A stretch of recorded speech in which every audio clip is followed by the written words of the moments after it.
আসসালামু আলাইকুম বন্ধুরা, মুসলিমা কিচেনে আপনাদের সকলকে স্বাগত জানাই।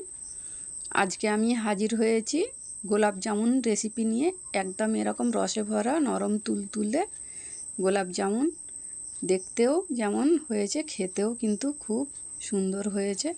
কেউ বুঝতেই পারবে না আমি 2 কাপ গুঁড়ো দুধ দিয়ে এই গোলাপ জামুনটা তৈরি করে দেখাবো। এতটাই মজা হবে যে সবাই চেটেপুটে খেয়ে নেবে। আসুন বানানো যাক। আমি সবার প্রথমে নিয়েছি চায়ের কাপের 2 কাপ উঁচু করে গুঁড়ো দুধ নিয়েছি, হাফ কাপ ওই কাপেরই হাফ কাপ ময়দা নিয়েছি, 1 চামচ চা চামচের 1 চামচ বেকিং পাউডার নিয়েছি। বেকিং সোডা দেওয়া যাবে না। সমস্ত উপকরণ ভালোভাবে মিশিয়ে নেব। মেশানো হয়ে গেলে তাতে এবারে আমি ছোট চামচের 3 চামচ ঘি দিচ্ছি। আমার চামচটা একটু ছোট, আমি তাই 3 চামচ দিচ্ছি। আপনাদের চামচটা যদি একটু বড় হয় তাহলে 2 চামচ দেবেন, এর থেকে বেশি দেবেন না।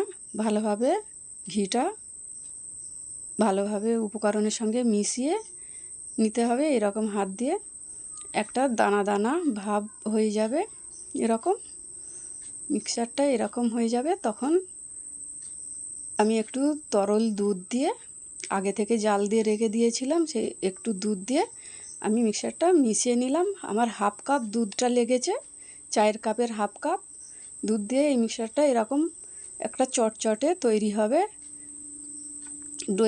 চটচটে ডোয়ের মতো তৈরি করে আমি 15 মিনিটের জন্য ঢাকা দিয়ে রেখে দিলাম। এক সাইডে আমি শিরাটা বানাবো, তার জন্য 500 গ্রাম চিনি নিয়েছি আর 750 ml জল দিয়ে ফুটতে দেব। ফুটে গেলে তাতে আমি হাফ চামচ এলাচ গুঁড়ো দেব। কোনো একতার দুতার হবে না, শুধু ফুটে গেলেই ব্যাস। আমি এলাচ গুঁড়ো আর 2 চামচ লেমন জুস দিয়ে ঢাকা দিয়ে রেখে দেব। এবার আমি এখানে বলগুলো বানিয়ে নেব। কত সুন্দর শক্ত একটু হয়েছে, এরকম দেখুন কতটা শুকনো হয়ে গেছে, টেনে গেছে। এরকম হাত দিয়ে আমি একটু পোর্শন নিয়ে এরকম চেপে চেপে হাত দিয়ে প্রথমে গোল করে নিয়েছি, তারপরে হাতের তলায় রেখে এরকম আলতো আলতো করে মসৃণ করে গোল করে নিতে হবে। এইভাবেই সবগুলো বানাবেন। ডোটা পাতলা হলে ওই রকম ভয়ের কোনো কারণ নেই, 15 মিনিট পর ওই রকমই শুকনো মতো হয়ে যাবে। একদম অমনই দরকার। দেখুন সব বলগুলোই তৈরি হয়ে গেল। এবার আমি একটা কড়াইতে বেশ অনেকটাই তেল দিয়েছি। আঙুল ডোবানো যাবে ঠিক এরকম গরম হবে, হাতে একদম গরম লাগবে না। এরকম কাছ থেকে বলগুলো আস্তে আস্তে দিয়ে দিতে হবে। মিষ্টিগুলো সব কটা দিয়ে দিলাম। লো ফ্লেমে রাখবো। লো ফ্লেমে আস্তে আস্তে আপনা থেকেই উল্টে যাবে। দেখুন কেমন আপনা থেকেই উল্টে যাচ্ছে, ভেসে উঠছে। মিষ্টিটা ঠিকঠাক থাকলে আপনি আপনি ভেসে উঠবে, আর ফাট থাকলে তাহলে ফেটে যাবে। তাই মসৃণ করে বলগুলো বানাবেন। দেখুন আপনি থেকেই সব কিছু ভেসে উঠবে, সব মিষ্টিগুলো। এরকম এখনও লো ফ্লেমেই আছে, আস্তে আস্তে ভাজতে দেব।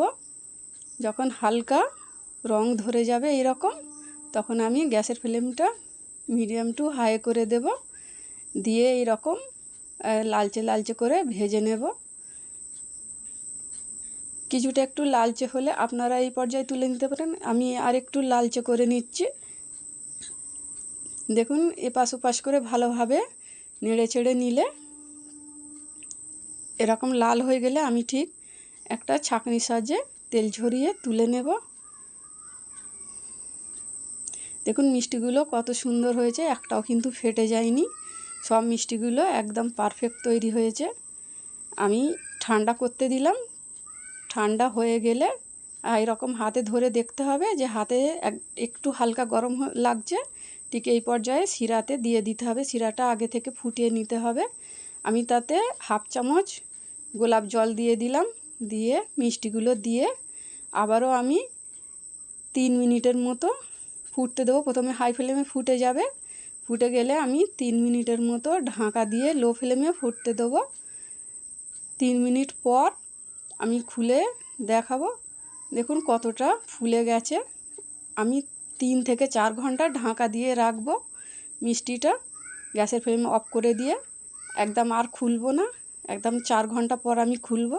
4 ঘন্টা পর দেখুন মিষ্টিটা কত সুন্দর হয়েছে, একদম ফুলে ডাবল হয়েছে। আর সেই সাথে শিরাটাও খেয়ে নিয়েছে, একদম রসে ভরে টইটুম্বুর হয়ে গেছে। একদম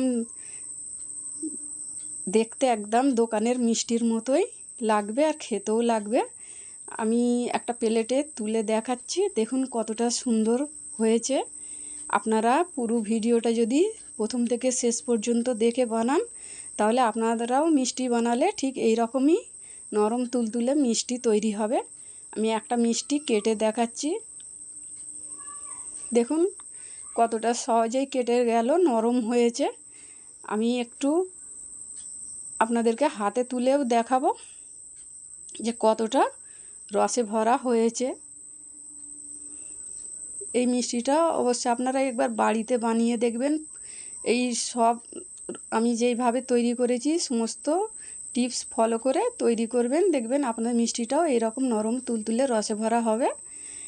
আমার চ্যানেল সাবস্ক্রাইব করা না থাকলে সাবস্ক্রাইব করার অনুরোধ রইল আপনাদের কাছে। আর কমেন্ট করে জানাবেন কেমন হয়েছে। আপনাদের সাথে আবার অন্য কোনো ভিডিওয় দেখা হবে। সবাই সুস্থ থাকুন, ভালো থাকুন। আল্লাহ হাফিজ।